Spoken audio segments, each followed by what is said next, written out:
وراودته التي هو في بيتها عن نفسه، اور بہلانے پھسلانے لگی وہ عورت جس کے گھر میں وہ تھے، یعنی وہی جس نے ان کو بیٹے کی طرح پالا تھا، اس پہ ایسا شیطان سوار ہوا کہ اس نے یوسف علیہ السلام کو برائی کی طرف بلایا۔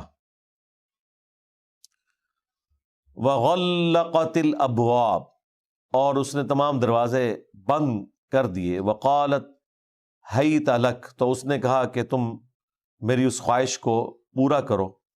قال معاذ اللہ، تو انہوں نے کہا میں اللہ کی پناہ میں آتا ہوں، انہ ربی احسن مثوایا، بے شک میرا جو رب ہے وہ میرا محسن ہے، اس نے مجھے بڑی عزت دی ہے۔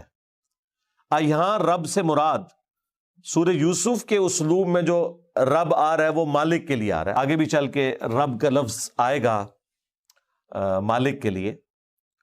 تو انہوں نے کہا کہ میں اللہ کی پناہ میں آتا ہوں، بے شک جو میرا مالک ہے یعنی تیرا خاوند، اس نے میری بڑی عزت افزائی کی ہے، وہ میرا محسن ہے، میں اس کے ساتھ غداری کیسے کر سکتا ہوں؟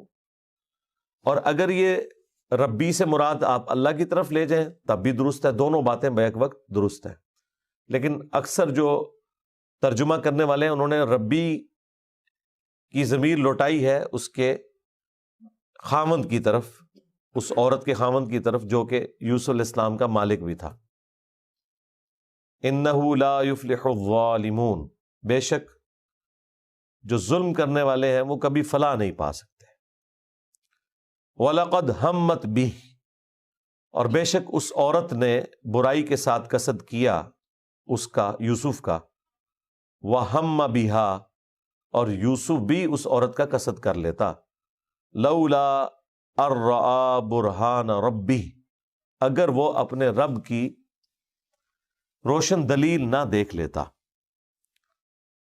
اس سے یہ بات بھی پتہ چلی کہ یوسف علیہ السلام بھی برائی کر سکتے تھے اگر اللہ تعالیٰ اسپیشل ان کی پروٹیکشن نہ کرتا، اور دوسرا مرزانہ طور پر یوسف علیہ السلام کو اللہ تعالیٰ نے کوئی ایسی چیز دکھائی جس کی وجہ سے وہ اس برائی سے بچ گئے۔ ظاہر ہے کوئی سبب تو اللہ تعالیٰ نے بنانا ہوتا ہے۔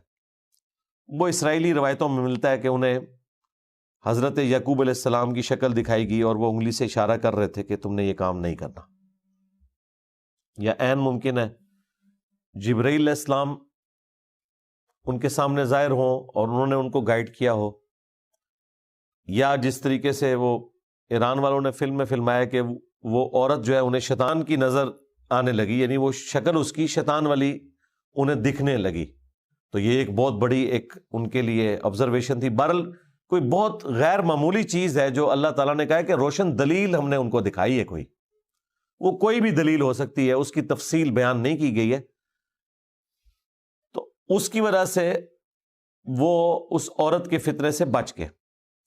اس سے یہ بھی پتہ چلا کہ یہ اتنا بڑا فتنہ ہے کہ وہ عورت جو اس کی ماں تھی، منہ بولی ماں تو تھی،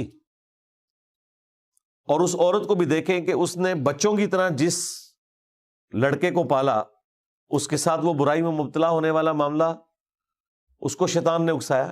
اسی لیے اسلام نے منہ بولے ماں بیٹے بہن بھائی کا رشتہ نہیں رکھا ہوا، سیدھی سی بات ہے، وہ اس میں اس طرح کے چانسز ہو جاتے ہیں جب تک کہ محرم والا رشتہ نہ ہو۔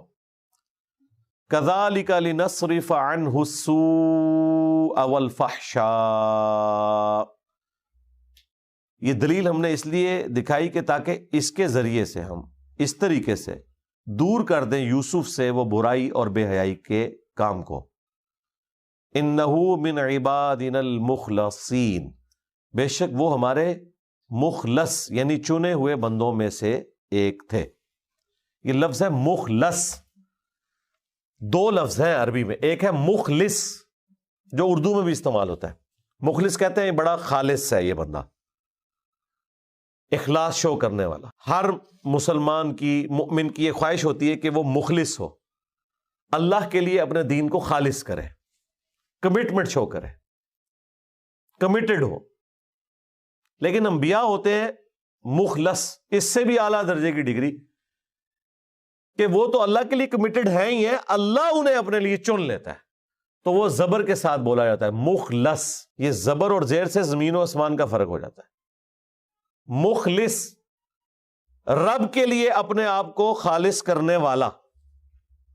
مخلص جس سے اللہ اپنے لیے خود خالص کر لے. یہ تو اعلیٰ ترین درجہ ہے. انبیاء تو مخلص ہوتے ہیں. مرشد رشد و ہدایت دینے والا. مرشد جس کو رشد و ہدایت دی جائے، یعنی وہ پیسو کا یہ ایک سیگا آپ سمجھ لیں. نبی صلی اللہ علیہ وآلہ وسلم ہمارے مرشد ہیں اور ہم نبی کے مرشد ہیں. ہمیں انہوں نے ہدایت دی اور وہ ہمارے ہادی ہیں. اب یہ مرشد اور مرشد کا اتنا فرق ہے. پنجابی میں تو چل جاتا ہے مرشدہ دیدار وے باہو، وہ مرشد کہہ رہے ہوتے ہیں، لفظ مرشد ہے. اس طریقے سے نبی الاسلام کے لیے بھی یہ نعرے جب لگاتے ہیں سیدی مرشدی، یہ لفظ مرشدی بولا جائے گا، مرشدی نہیں بولا جائے گا. لیکن یہ کیا بولتے ہیں؟ سیدی مرشدی. ہاں، جن کو ہم نے ہدایت دی ہوئی ہے، نعوذ باللہ. یہ الٹ ترجمہ ہو جاتا ہے. تو پھر جواب میں وہ کہتے ہیں یا نبی یا نبی. اس کے جواب میں ہونا چاہیے امتی امتی. تو نعرہ ہی غلط بنایا ہوا ہے. یا نعرہ درست تھا، اس کی پروننسیشن انہوں نے غلط کر دی. سیدی مرشدی، سید کے نیچے بھی زیر اور مرشد کے نیچے بھی زیر. تو یہ مخلص اور مخلص. واستبق الباب، اور دونوں دوڑ پڑے دروازے کی طرف. وقدت قمیصہ من دبر، اور اس عورت نے ان کے پیچھے بھاگتے ہوئے جب انہیں پکڑنے کی کوشش کی تو پیچھے سے ان کا کرتا پھٹ گیا، وہ پھاڑ ڈالا. وَأَلْفَيَا سَيِّدَهَا لَدَى الْبَابِ، اور بس اسی حالت میں دروازے کے پاس اس کا خامند عورت کا آ گیا. اب چور تو اس کا پکڑا گیا. تو اس سے پہلے کہ یوسف علیہ السلام اس کی بیوی کی شکایت اسے کرتے، ظاہر ہے ان کا کریکٹر تو تھا اپنے مالک کے سامنے، تو ان کی بات بھی سنی جاتی. لیکن اس کی عورت نے جھوٹا بہانہ کیا، اور کس طرح اس نے الفاظ استعمال کیے. قالت ما جزاء من اراد باہلک سوءا الا، اس نے کہا کہ بتاؤ جو تمہاری گھر والی کے ساتھ برائی کا ارادہ رکھتا ہو اس کی سزا یا بدلہ. جزا جب نیگیٹو معنوں میں لیا جائے گا تو وہ پھر بدلے کے معنوں میں ہوگا، اور اگر پازیٹو معنوں میں ہو تو انعام کے معنوں میں. عربی میں دونوں کے لیے جزا کا لفظ. تو اس کا بدلہ یا سزا سوائے اس کے کیا ہوگی؟ الا ان یسجن او عذاب علیم، کہ یا تو اسے قید میں ڈال دیا جائے یا اسے دردناک سزا دی جائے. اب اس نے تو اپنا مقدمہ پہلے سامنے رکھ دیا. بہرحال وہ شریف انسان تھا، اس نے صرف اپنی بیوی کی بات کے اوپر اکتفا نہیں کیا، یوسف علیہ السلام کی بات بھی سنی.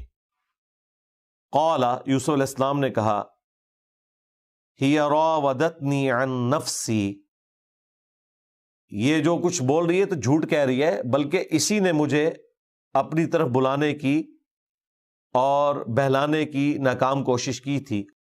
تو انہوں نے بس اتنا مختصر جملہ بولا کہ یہ جھوٹ بول رہی ہے، اس نے کوشش کی. تو اللہ تعالیٰ نے غیبی مدد کی یوسف علیہ السلام کی. وَشَهِدَ شَاهِدٌ مِّنْ أَهْلِهَا، تو ایک گواہ نے جو کہ اس عورت کے رشتہ داروں میں سے تھا. خاوند کے رشتہ داروں میں سے ہوتا تو عورت نے کہاں ماننا تھا.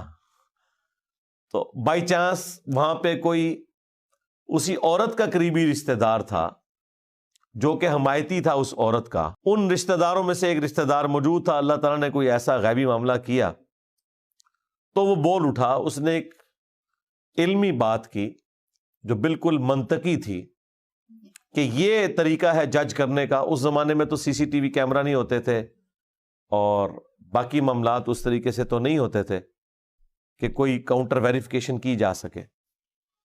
ایران والوں نے ویسے فلم کے اندر یہ فلمایا کہ وہ کوئی ایک شیرخوار بچہ تھا، نیو بورن بیبی تھا جو بول بھی نہیں سکتا تھا. تو وہ بول اٹھا اور اس نے یہ بات کی جو اگلی بات رپورٹ ہوئی ہے.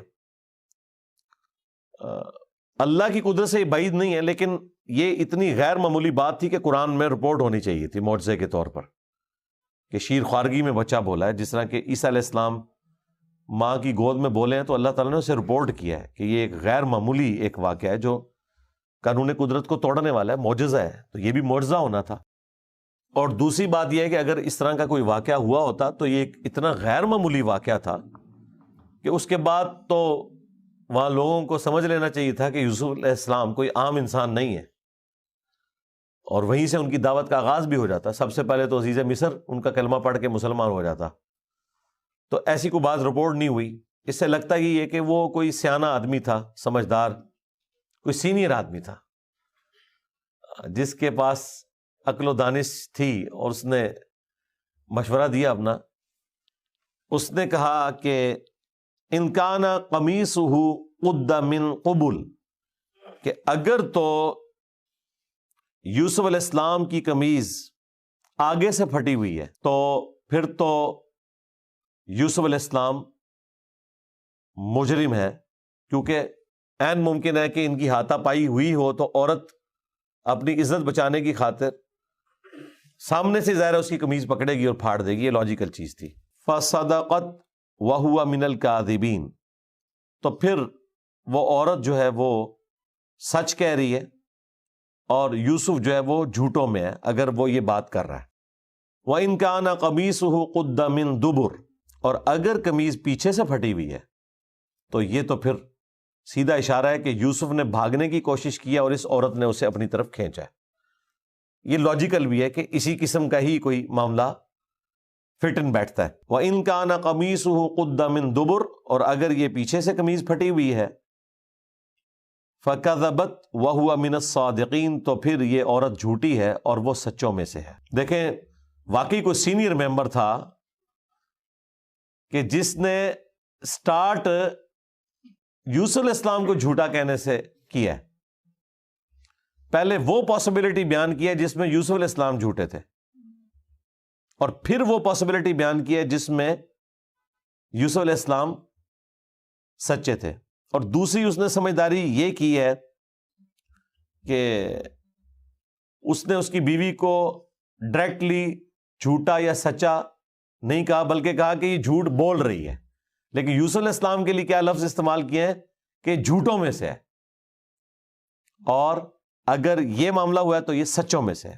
فَلَمَّا رَأَىٰ قَمِيصَهُ، پس جب عزیز مصر نے اس کی قمیض کو دیکھا، قُدَّ مِن دُبُرٍ، کہ وہ پیچھے سے پھٹی ہوئی تھی، قَالَ إِنَّهُ مِن كَيْدِكُنَّ، تو اسے سمجھ آ گئی، سمجھدار تھا، ہٹ دھرم نہیں تھا، اس نے اپنی بیوی کی سائیڈ بھی نہیں لی، سچائی کے لیے کھڑا ہوا۔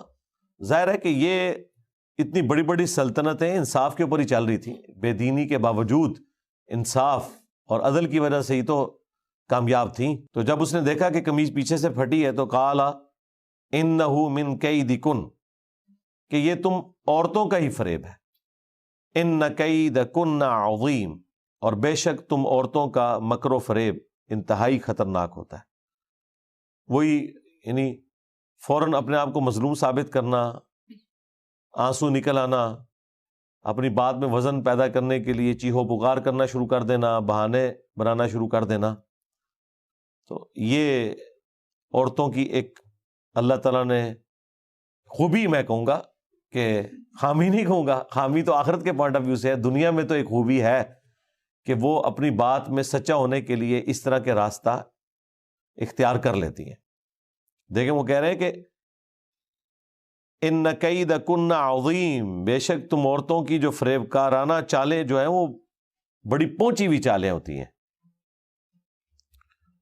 یوسف، اور پھر عزیز مصر نے یوسف علیہ السلام سے کہا اعرض عن ھذا، تو ایک اچھا انسان ہے، اس معاملے کو جانے دو، یعنی یہ جو گھر کے اندر معاملہ ہوا ہے یہ پردے میں ہی رہے، تم نے باہر کسی سے بات نہیں کرنی، اس معاملے کو یہیں دفن کر دو۔ ظاہر ہے کہ اتنی تو اس نے اپنی بیوی کو فیور دی کہ اسے سزا نہیں دی، ناراض تو ہوا ہوگا، فلم میں تو انہوں نے دکھایا کہ وہ مرتے دم تک پھر ناراض ہی رہا ہے، بس ضرورتاً یہ گفتگو کرتا تھا، اور یہ ریالٹی بھی لگتی ہے اسی طرح ہی ہوا ہوگا کہ ایک عورت کو اتنی عزت سے رکھا ہو اتنے بڑے منصب کے اوپر، اور پھر وہ اس قسم کی حرکت کرے. اور اپنی بیوی سے اس نے کہا وَاسْتَغْفِرِي لِذَنبِكَ، کہ تو اپنے گناہ کی معافی مانگ، اِنَّكِ كُنتِ مِنَ الْخَاطِئِينَ، بے شک تو ہی قصورواروں میں شامل ہے. اب یہ گناہوں کی معافی کوئی اللہ سے مانگنے والی نہیں تھی، یا شاید کوئی ٹوٹی پوٹی فارم میں ان کے جو دیوتا ہوں گے. پلس یہ کہ حقوق العباد والا جو معاملہ ہے وہ تو ظاہر ہے انصاف کا تھا. عین ممکن ہے اس نے یہ کہا ہو کہ تم یوسف سے معافی مانگو اپنے اس گناہ کی جو تم نے الزام لگایا. اب یہ معاملہ تو گھر کے اندر ہوا، لیکن خبر لیک ہو گئی، جس طرح آج کل ویڈیوز لیک ہو جاتی ہیں. اور وہ خبر کس طرح لیک ہوئی ہوگی؟ یقیناً یوسف علیہ السلام نے تو نہیں کی، اور عزیز مصر نے بھی نہیں کی ہوگی، اور اس عورت نے بھی نہیں کی ہوگی، کیونکہ باہر سے لوگوں نے پھر باتیں کرنی تھی کہ یہ اپنے غلام کے ساتھ اس طرح کا معاملہ کر رہی ہے. یہ بھی ایک گالی پڑھنی تھی اس کو. تو گھر میں جو کام کرنے والی ہیں ان کے ذریعے خبر لیک ہو گئی. ظاہر ہے وہ گھر کے اندر سنتی ہیں، اور پھر وہ خبر جو لیک کرتی ہیں نا، جس کو بھی بتاتی ہیں ساتھ کہتی ہیں کہ اگے نہیں دسنا. ہاں، اور یوں کرتے کرتے خبر پھیل گئی، اور یہی سین انہوں نے فلمایا اس میں، اور یقیناً یہی فٹ ان بیٹھتا ہے. وقال نسوۃ فی المدینہ، اور کہنے لگیں اس شہر کی عورتیں، امرأۃ العزیز، جو عزیز مصر کی بیوی ہے، تراود فتاها عن نفسی، وہ تو اپنے نوجوان غلام کو اپنے نفس کے لیے ورگلانا چاہتی تھی. اور یہ وہ ٹونٹ کے طور پہ بات کر رہی ہیں کہ دیکھو کتنی گئی گزری ہے کہ اس نے یہ برائی والا جو معاملہ ہے وہ بھی اپنے غلام کے ساتھ کیا ہے. قد شغفها حبا، بے شک غلام کی محبت اس کے دل میں گھر کر گئی ہے. انا لنراها فی ضلال مبین، یہ تو بالکل ہی گئی گزری ہے، گمراہی میں ڈوب چکی ہے. اب یہاں پہ گمراہی میں ڈوبنا یہ نہیں ہے کہ وہ اسے کوئی گناہ کے طور پر، یعنی ایک ہماری جو نارمز چل رہی ہیں معاشرے کی اس کے اعتبار سے، تو مطلب اتنی گئی گزری ہے یہ ان معنوں میں. اب ظاہر ہے عورتوں کی چالیں تو پھر ہیں نا، آپ دیکھیں نا وہ عورت کیسی چال چلتی ہے ان کے ساتھ. فلما، پس جب، سمعت بمکرہن، اس قسم کی مکرانہ جو باتیں تھیں وہ سنی اس عورت نے کہ اچھا یہ میری وکیلیاں کر دی بھی نے، پنجابی میں کہتے ہیں میری غیبت کر رہی ہیں. ارسلت الیہن، تو اس نے سب کی طرف پیغام بھیجا. وَأَعْتَدَتْ لَهُنَّ مُتَّكَآ، اور اس نے ان کے لیے ایک باقاعدہ مسندیں ارینج کی. کوئی آپ سمجھ لیں کوئی ڈنر پارٹی یا کوئی لنچ ارینج کیا. اس زمانے میں یہ معاملات ہوتے تھے، اور ظاہر ہے کہ اس میں اس نے عام مصر کی عورتیں تو نہیں بلائی ہیں، جو حکومتی لیول کے جو چھوٹے وزیر تھے ان کی بیویوں کو اس نے مدعو کیا، صوبائی وزیر یا وفاقی وزیر. تو ان کے لیے اس نے مسند تیار کی. وَآتَتْ كُلَّ وَاحِدَةٍ مِّنْهُنَّ سِكِّينًا، اور ان میں سے ہر ایک کو اس نے ایک چھری دے دی. وَقَالَتِ اخْرُجْ عَلَيْهِنْ، اور پھر یوسف کو کہا کہ ان عورتوں کے سامنے آؤ. اس سے یہ لگتا ہے کہ ان کا آنا جانا باہر نہیں تھا، بڑے بڑے محل تھے، تو انہوں نے اس کو اندر ہی سارا کچھ پرورش والا معاملہ کیا. اور یہی انہوں نے ویڈیو میں دکھایا. وہ تو پورے پورے سٹیز آباد تھے، تو عورتوں کو یہ نہیں پتا تھا کہ وہ کتنے خوبصورت ہیں. یوسف علیہ السلام کا جو حسن ہے، تو اس محفل کے اندر یوسف علیہ السلام کو بلایا. ظاہر ہے غلام تھے، انہوں نے آرڈر تو قبول کرنا تھا. فلما رأینہ، تو جب انہوں نے دیکھا یوسف علیہ السلام کی طرف، ظاہر ہے کہ اللہ کے پیغمبر بھی تھے، خوبصورت بھی تھے، پھر ان کے ایک چہرے کی وجاہت تھی. اکبرناہ، تو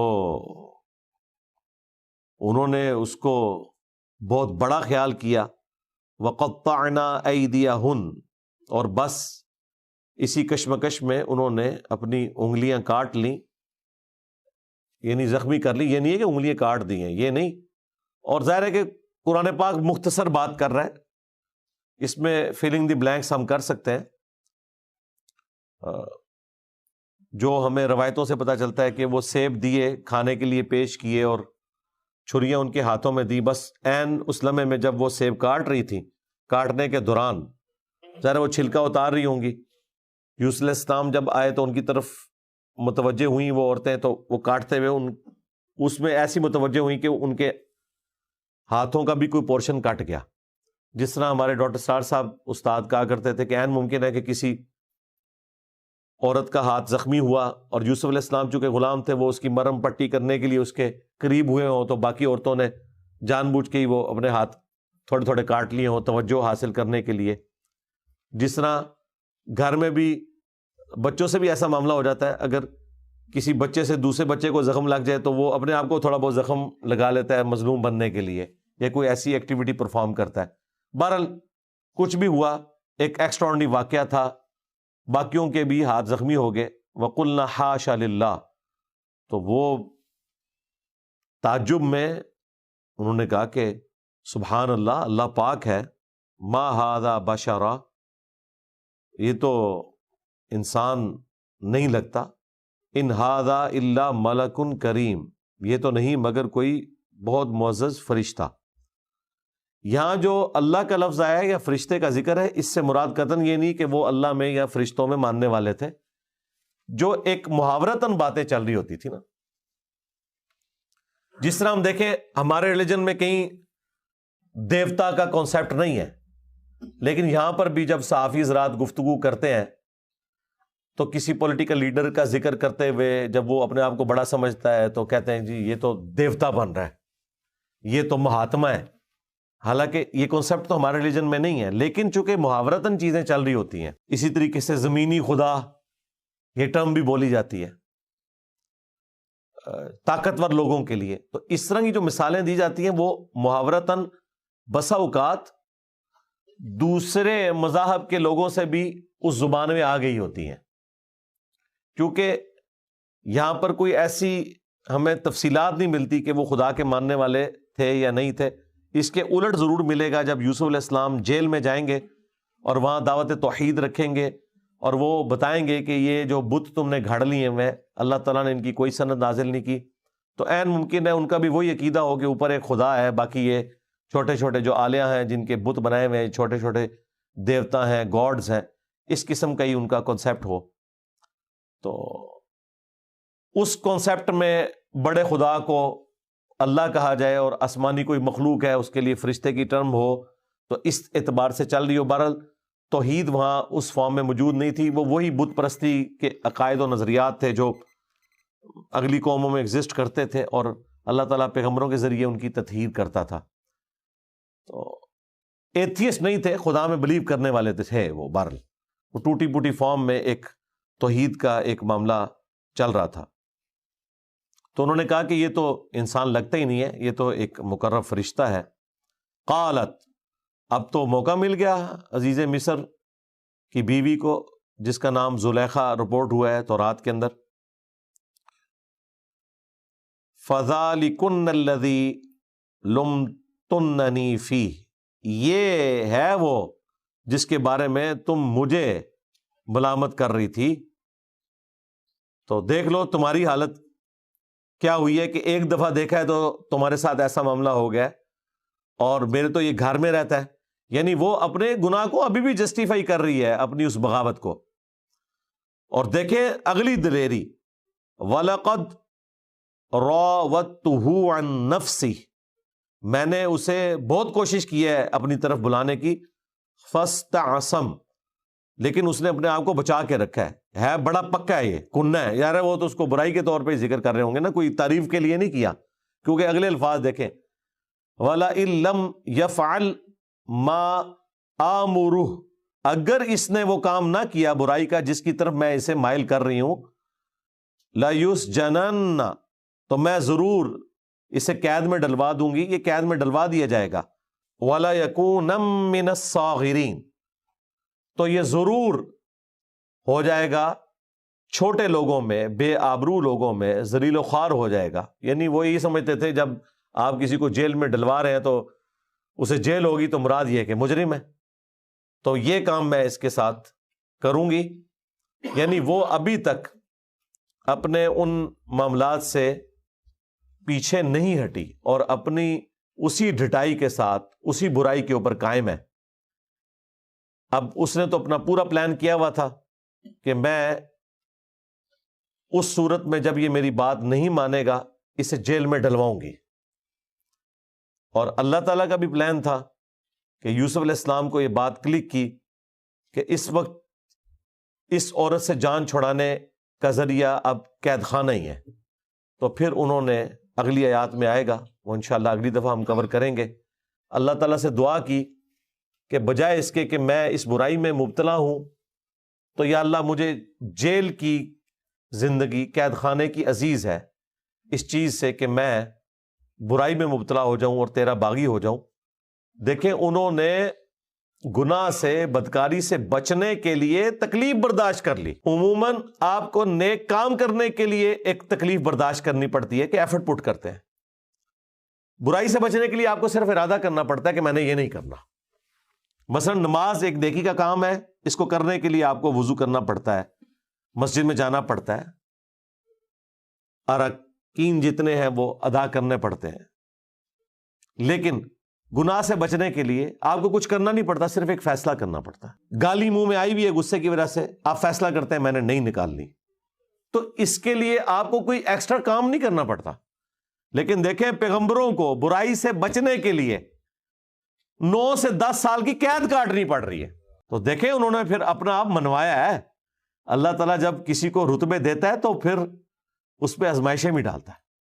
یہ بڑا پوائنٹ کا نقطہ ہے کہ گناہ سے بچنے کے لیے انہیں 9 سے 10 سال جیل میں کاٹنے پڑے.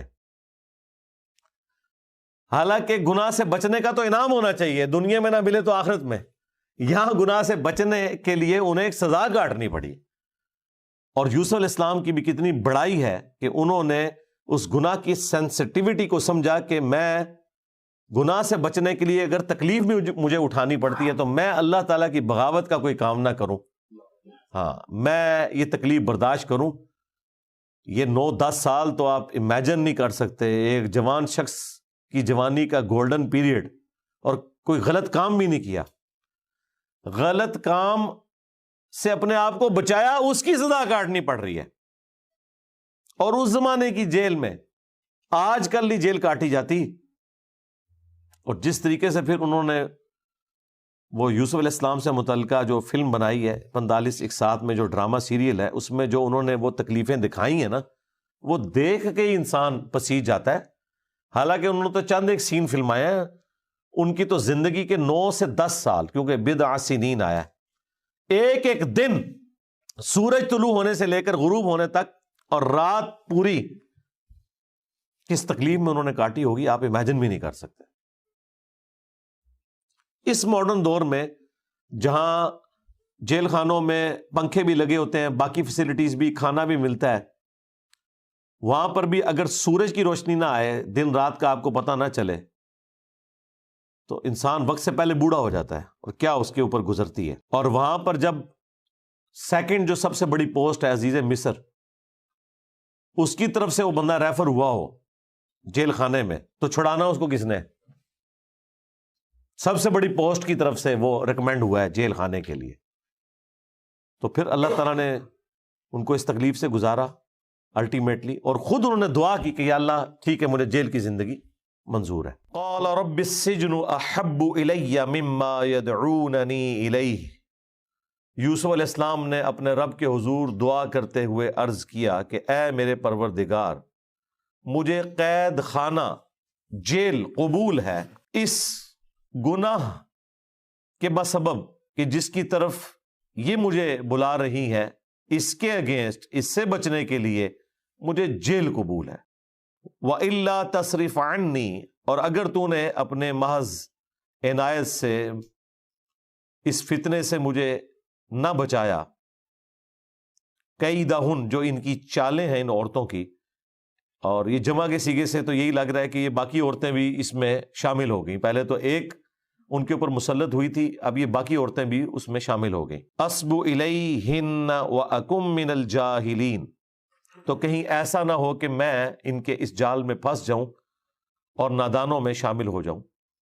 یہ یوسف علیہ السلام کی عاجزی تھی کہ انہوں نے اپنے نفس کی برائی سے بچنے کے لیے اپنے نفس کو اپنے رب کے حوالے کیا اور کہا کہ میں اپنی مرضی سے اس گناہ سے نہیں بچ سکتا، اے اللہ تو ہی مجھے بچا۔ المستدرک للحاکم کے اندر ایک حدیث ہے جو ہم نے اپنے بلو کارڈ کے اوپر بھی ڈالی ہے۔ سیدہ فاطمہ سلام اللہ علیہا سے نبی الاسلام نے فرمایا، اے میری بیٹی، تو مجھ سے کیوں نہیں وہ تحفہ لیتی؟ اور وہ تحفہ تھا دعا کا۔ تو انہوں نے عرض کیا کہ ابا جان ضرور دیں۔ تو نبی الاسلام نے فرمایا کہ صبح و شام ایک دفعہ یہ پڑھ لیا کرو، یا حی یا قیوم برحمتک استغیث اصلح لی شأنی کلہ ولا تکلنی الی نفسی طرفۃ عین۔ اے خود سے زندہ ہر چیز کو تھامنے والے، میں تیری رحمت کے ساتھ تیری مدد کا سوال کرتا ہوں۔ یا حی یا قیوم برحمتک استغیث۔ اگلے الفاظ جو ہیں کمال کے ہیں، اصلح لی شأنی کلہ، میرے لیے اصلاح فرما دے ہر عمل کے اندر، ولا تکلنی الی نفسی طرفۃ عین، اور اے اللہ مجھے پلک جھپکنے کے برابر بھی کبھی میرے نفس کے سپرد نہ کرنا، تو نہیں مجھے سنبھالنا ہے۔ یہ ایسی کمال کی دعا ہے، یہ صبح و شام کے اذکار میں ہم نے اسی لیے ڈالی ہوئی ہے کہ یہ سیدہ فاطمہ کو نبی الاسلام نے بلا کے کہا کہ بیٹی لے لے مجھ سے یہ دعا۔ خاتون جنت کو یہ دعا تعلیم کی گئی۔ یہاں پہ بھی دیکھ لیں یوسف علیہ السلام کیا کہہ رہے ہیں کہ اے اللہ اگر تو نے مجھے ان کی چالوں سے نہ بچایا تو میں گناہگاروں میں شامل ہو جاؤں گا، تو ہی میرا پشت پناہ بن جا۔ اور پشت پناہ جب اللہ تعالیٰ ہو تو بغیر اسباب کے بھی کوئی بچنے کی سبیل نکال سکتا ہے، لیکن یوسف علیہ السلام کو بھی پتا تھا کہ یہ جو میری ریکویسٹ ہے وہ کسی اور تکلیف کے ساتھ ضرور جڑی ہوئی ہوگی، کیونکہ دنیا کو اللہ نے اسباب کے ساتھ جوڑا ہے۔ وہ ویسے بھی تو دعا کر سکتے تھے، اے اللہ مجھے جیل سے بھی بچا لے، ان عورتوں سے بھی بچا لے، جس طرح ہم جتنی کیلکولیٹڈ دعائیں کرتے ہیں نا، یا اللہ یہ بھی نہ ہو، یہ بھی نہ ہو، یہ بھی نہ ہو۔ ایسا تو نہیں ہوتا بھائی۔ وَلَنَبْلُوَنَّكُمْ بِشَيْءٍ مِّنَ الْخَوْفِ وَالْجُوعِ وَنَقْصٍ مِّنَ الْأَمْوَالِ وَالْأَنفُسِ وَالثَّمَرَاتِ، یہ اللہ نے ضرور آزمانا ہے۔ تو پیغمبر چونکہ اعلیٰ درجے کی توحید رکھتے ہیں، انہیں اللہ تبارک و تعالیٰ کی شناخت ہوتی ہے، تو انہیں یہ پتا ہوتا ہے کہ یہ چیزیں پھر کسی تکلیف کے ساتھ جڑی ہوں گی۔ بخاری مسلم میں حدیث ہے کہ مسلمان کو جو کوئی بھی تکلیف پہنچتی ہے، کوئی دکھ، درد، اندیشہ، کوئی ذہنی ٹینشن، حتیٰ کہ پاؤں میں کانٹا بھی چبھ جائے تو اس کے بدلے بھی اللہ تعالیٰ اس کے گناہوں کو معاف فرما دیتا ہے۔ تو یہ تکلیفوں کے ساتھ معاملہ جڑا ہوا ہے۔ بلکہ بخاری میں تو ایک بڑی حیران کن حدیث ہے کہ نبی علیہ السلام نے فرمایا کہ اللہ تعالیٰ جس کے ساتھ بھلائی کا ارادہ فرماتا ہے اسے تکلیف میں مبتلا کر دیتا ہے۔ یہ بڑی حیران کن بات ہے۔ ایک تو وہ حدیث ہے نا کہ اللہ تعالیٰ جس کے ساتھ بھلائی کا ارادہ فرماتا ہے اسے دین کی فقہ عطا فرما دیتا ہے، وہ بھی بخاری میں حدیث۔ یہ بھی بخاری میں کہ جس کے ساتھ بھلائی کا ارادہ فرماتا ہے اس کو تکلیف میں مبتلا کر دیتا ہے۔ ان مع العسر یسرا، ان مع العسر یسرا، ہر مشکل کے ساتھ آسانی ہے، ہر مشکل کے ساتھ آسانی ہے۔ اس کو وائس ورسا کر لیں، ہر آسانی کسی مشکل کے بعد آنے والی ہے، ہر آسانی کسی مشکل کے بعد آنے والی ہے۔ اولاد جیسی نعمت کے لیے بھی اللہ تعالیٰ نے عورت کو پریگنینسی کی تکلیف سے اور ڈیلیوری کی تکلیف سے گزارا ہے۔ یہاں پر بھی یوسف علیہ السلام اتنی بڑی اللہ تعالیٰ سے ڈیمانڈ رکھ رہے ہیں تو انہوں نے پھر اللہ کے حضور عرض کی کہ مجھے جیل قبول ہے اس کے عوض کہ میں گناہ سے بس بچ جاؤں، تیری نافرمانی نہ کروں، اس کے بدلے مجھے جیل بھی جانا پڑتا ہے نا تو میں جانے کے لیے تیار ہوں۔ فَاسْتَجَابَ لَهُ رَبُّهُ، پس اس کے رب نے اس کی دعا کو قبول کر لیا۔ فَصَرَفَ عَنْهُ كَيْدَهُنَّ، اور ان عورتوں کے مکر و فریب کو اس سے دور کر دیا۔ إِنَّهُ هُوَ السَّمِيعُ الْعَلِيمُ، بے شک وہی سننے والا ہے، علم والا ہے۔ یعنی سننا، علم رکھنا اور اس کے بعد کسی کو نوازنا، یہ صرف اللہ کی خوبی ہے۔ اس لیے تو ہمارے محبوب علیہ السلام نے جو ہمیں دعا سکھائی ہے ابو داؤد میں، ترمذی میں، اعوذ باللہ السمیع العلیم من الشیطان الرجیم، یہ سمیع اور علیم نبی علیہ السلام نے اعوذ باللہ کے ساتھ اٹیچ کیا ہے۔ اعوذ باللہ السمیع العلیم من الشیطان الرجیم من ہمزہ ونفخہ ونفثہ، بسم اللہ الرحمن الرحیم. تو یہاں پر اللہ تعالیٰ نے دعا قبول کر لی. کسی کے ذہن میں یہ وسوسہ آ سکتا ہے کہ یہ دعا قبول ہوئی ہے اس جیل کے بس، تو اس میں یوسف علیہ السلام کے اوپر اللہ تعالیٰ نے کون سی عنایت کر دی؟ بہت بڑی عنایت ہے. اگر اللہ تعالیٰ نہ چاہتا تو عورتیں اسی ضد کے اوپر ہی اڑی رہتی. وہ تو دھمکی لگا رہی تھی نا کہ جیل میں تجھے پہنچا دیں گے. جیل میں نہ پہنچاتی، وہ بار بار اس طرح کی ایکٹیویٹی پرفارم کرتی. مجھے بتائیں، ایک دفعہ تو یوسف علیہ السلام کو اللہ نے بچا لیا اپنی برہان دکھا کر. اگر اسی ٹیسٹ سے ان کو بار بار گزارا جاتا تو ہر دفعہ تو کوئی برہان نہیں آنی تھی، تو تکلیف دہ چیز تھی. تو وہ بار بار اس تکلیف سے نہیں گزارا بلکہ سیدھا جیل ہی پہنچا دیا. تو یہ اللہ تعالیٰ کی کرم نوازی تھی یوسف علیہ السلام کے اوپر. ثم بدا لهم من بعد ما رأوا الآیات. پھر یہ پورے ایپیسوڈ کے بعد مناسب یہی معلوم ہوا حضرت یوسف علیہ السلام کے ان مخالفین کو جو شیطانی ایک ایجنٹ بنی ہوئی تھی عورتیں.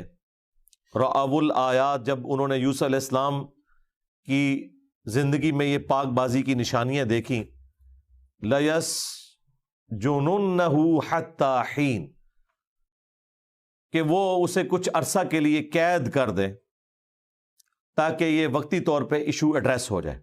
کیونکہ ان کی اپنی عزت بھی تو سٹیک پہ لگی ہوئی تھی نا. یوسف علیہ السلام کی تو لوگ تعریف ہی کر رہے ہوں گے. تو جب کوئی جیل میں چلا جاتا ہے تو وقتی طور پر ایشوز دب جاتے ہیں. یہاں پولیٹیکل لیڈرز کو بھی اسی لیے جیل میں بھیجا جاتا ہے، ورنہ وہ باہر بیٹھیں گے تو روزانہ کوئی نہ کوئی خطاب کریں گے، روزانہ کوئی نہ کوئی نئی بات لے کے آئیں گے. اگر انہیں جیل میں ڈال دیا جائے تو کچھ عرصے کے لیے سکون ہو جاتا ہے. یہ تو آپ نے دیکھا ہے، ہاں ادھر بھی، ورنہ روزانہ قوم سے خطاب ہو رہا ہوتا تھا. تو کسی درجے تک ایشو ایڈریس ہو جاتے ہیں. یہاں پہ بھی آپ دیکھیں، انہوں نے کہا کہ ٹھیک ہے جیل میں ڈالو، یہ ٹاپک تو ڈسکس ہونا بند ہو جائے گا نا. ورنہ تو چار بندے جا کے یوسف علیہ السلام سے پوچھیں گے کہ حضرت کیا ہوا سی، ساری زنانیاں نے انگلیاں وٹ لی ہیں سن، کیا ہوا سی، کچھ سناؤ سانو. پھر وہ بار بار چیزیں ڈسکس ہونی تھی نا، اور پھر اور خبر پھیلنی تھی اور عورتوں کی بدنامی ہونی تھی. لیکن جب وہ بندہ ہی جیل میں چلا گیا، اس کا کوئی انٹرویو نہیں کر سکتا، اسے کوئی پوچھ نہیں سکتا کہ بھئی اس دن کیا ہوا تھا، تو معاملہ ڈیلیوٹ ہو جاتا ہے. یہ میرا خیال ہے ہماری اسٹیبلشمنٹ نے قرآن پاک سے کوئی اور بات لی ہے نہیں لی، یہ والی بات ضرور لے لی ہے یوسف علیہ السلام کے اس واقعے سے.